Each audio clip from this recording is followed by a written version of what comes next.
Hello everyone and welcome to my channel. जैसे कि आपने देखा वीडियो के पहले ही आपको ये देखने के लिए मिल जा रहा है कि नाम है मेरे वीडियो का, जो स्टोरी का नाम है, and that is in a relationship with a small town. तो ये रिलेशनशिप मैं आपको बताना चाहता हूँ कि आया कहाँ से और बना कैसे। साल था 2019। तो मैंने कंपनी चेंज किया हुआ था।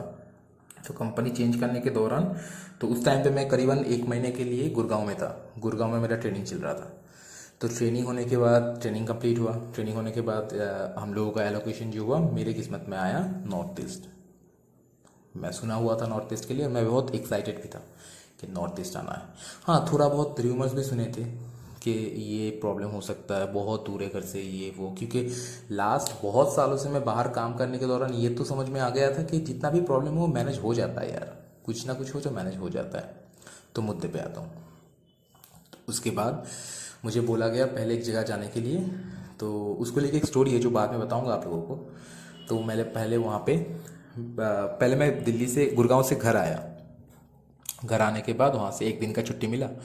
उसके बाद मैं आया, फ़्लाइट लिया, आया डिब्रूगढ़।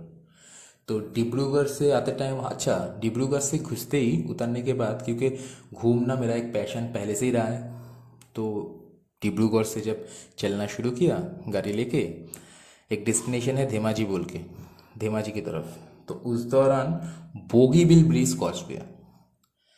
तो बोगीबिल ब्रिज जब क्रॉस किया तो टू बी वेरी फ्रैंक, मैं इससे पहले कभी इतना लंबा ब्रिज में चढ़ा ही नहीं था। और इस लेवल का जो रिवर में ब्रिज है जो नया बना हुआ है। तो ज़्यादा इंक्वायरी के लिए अगर आपको ज़्यादा जानना है तो आप गूगल करके देख सकते हो कि इसका डिटेल पूरा आपको वहाँ पे मिल जाएगा गूगल में। It's a huge bridge, almost 5 kilometres है, if I am not wrong. तो वहाँ से आया। तो इन दौरान मैं धेमाजी, नॉर्थ लखीमपुर, ये सब जगह पे रहा। तो इस जगह पे रहने के बाद मुझे अचानक से मेरे बॉस का कॉल आया कि बेटा आप चले जाओ दूसरा जगह पे, जिसके साथ जो सिटी के बारे में मैं बात करने वाला हूँ। तो नया नया शहर है, क्या होगा क्या नहीं होगा ये सोच के निकल पड़ा मैं वहाँ से।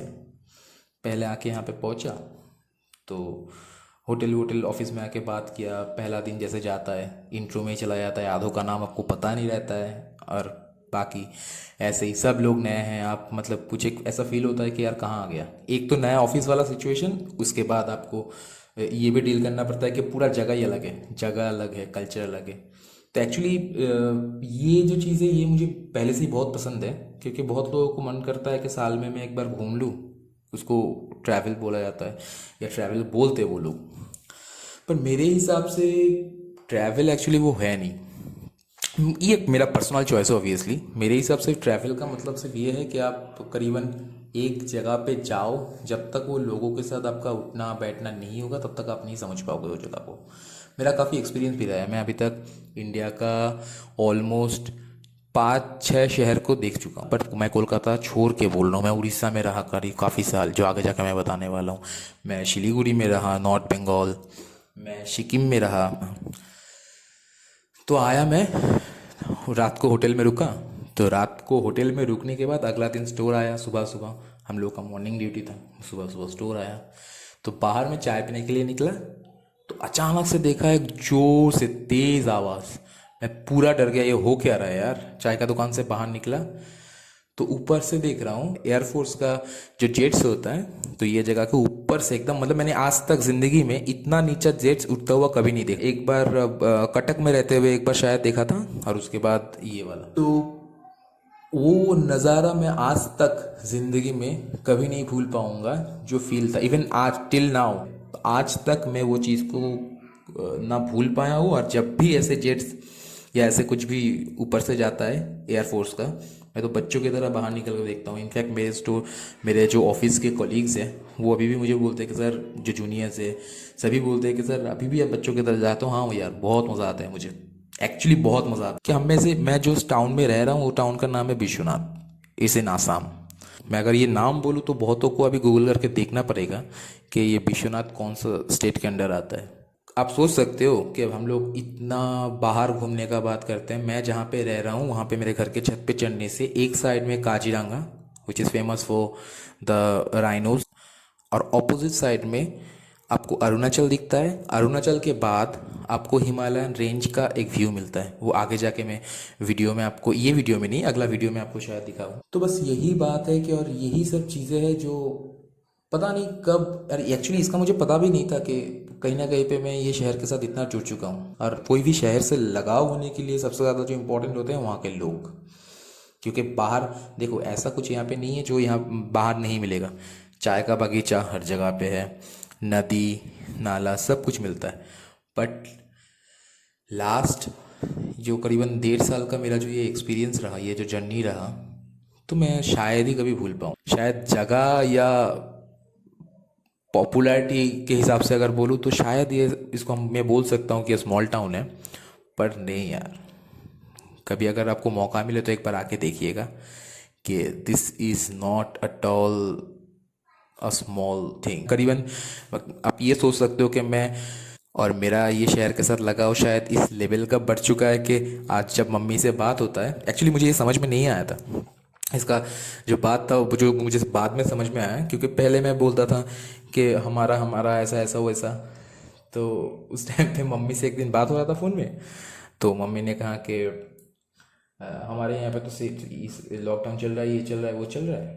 तो मैंने बोला नहीं यार, तुम लोगों को वहाँ पे लॉकडाउन का तो बहुत ज़्यादा हो गया, लेकिन हमारा विश्वनाथ में तो ऐसा कुछ प्रॉब्लम नहीं है। हाँ, थोड़ा बहुत जो है तो वो यहाँ पे जो प्रशासन है वो काफ़ी स्ट्रांग है, और वो लोग इसको बहुत बहुत ज़्यादा ही एकदम प्रिकॉशन लेवल पे कोई कॉम्प्रोमाइज़ नहीं करते। अचानक से मम्मी बोला क्या बात है बेटा, जहाँ से बचपन से पैदा हुआ वो जगह को छोड़ के अभी कुछ दिन गया है, और वो जगह अचानक से तेरा विश्वनाथ कब से बन गया? हमारा विश्वनाथ बहुत देर से बोल रहा है। तो शायद पहला रियलाइजेशन वही से हुआ था। मैं यहाँ पे कुछ कुछ ऐसे चीज़ें हैं, जैसे मैं जब यहाँ पे ज्वाइन किया था, एक स्मॉल इंसिडेंट बता रहा हूँ। मैं यहाँ पे ज्वाइन किया तो मैं तब एक्चुअली एक स्टाफ ने मुझे इनवाइट किया, 15 या 20 दिन ही हुए होंगे, तो मुझे उसका नाम भी नहीं पता था स्टाफ का। तो मैं चला गया दोपहर को खाने के लिए, तो चला गया, मतलब एकदम जो गांव का घर होता है, मिट्टी लेपा हुआ, मतलब इससे पहले मैं ऐसे जगह पे कभी नहीं गया। ऐसा जगह इन द सेंस मैंने मिट्टी के घर पे कभी ऐसे देखा नहीं है सामने सामने, मतलब जाके बैठ के खाना नहीं खाया। और खाना जो था वो तो था ही अलग लेवल का, उसके बारे में जितना भी बोलूँ कम है। लेकिन जो वो फैमिली मेम्बर्स थे, मतलब 5 मिनट बात करने के बाद, फर्स्ट ऑफ ऑल तो देख लीजिए एक लैंग्वेज बैरियर है कि मैं हिंदी में बात कर रहा हूँ पर वो लोग एसनीज में बात कर रहे हैं, क्योंकि दोनों लैंग्वेज, मेरा मदर टंग बंगाली है, क्योंकि मदर टंग बंगाली का होने के दौरान एसमीज का जो लैंग्वेज है वो काफ़ी हद तक सेम आता है, तो उसमें ये फ़ायदा एक तो आपको मिल जाए। इसके दौरान भी वो लोग इस तरीके से मुझसे बात कर रहे थे कि मुझे लगा कि यार मैं तो इनको बहुत दिनों से जानता हूँ, बहुत सालों से जानता हूँ। उसके बाद ऐसे बहुत सारे इंसिडेंट हैं जहाँ पे मैं रह रहा था, जो लैंडलॉर्ड था मेरा। बड़े शहरों में किसी को फ़र्क भी नहीं पड़ता था, आपने किसी को इनवाइट किया वो आया कि नहीं आया, इनवाइट करके घर से आके सुबह लेके खाना खिला के फिर घर पे छोड़ के जाता था। अगर नहीं जाता था किसी भी कारण से तो वो भाई साहब को गुस्सा आता था। हम लोग ये सोचते थे, हम लोग दादा बोलते तो दादा को कैसा लगेगा, क्योंकि कुछ कुछ चीज़ें सब तुम्हें बयान नहीं होती। कल्चर वेरिएंस बहुत ज़्यादा, तो आगे जाके कोशिश करूँगा कि उन सब के ऊपर भी वो सब, हर एक जो कल्चर है उसको मैं रिप्रेजेंट कर पाऊँ तरीके से, सही से।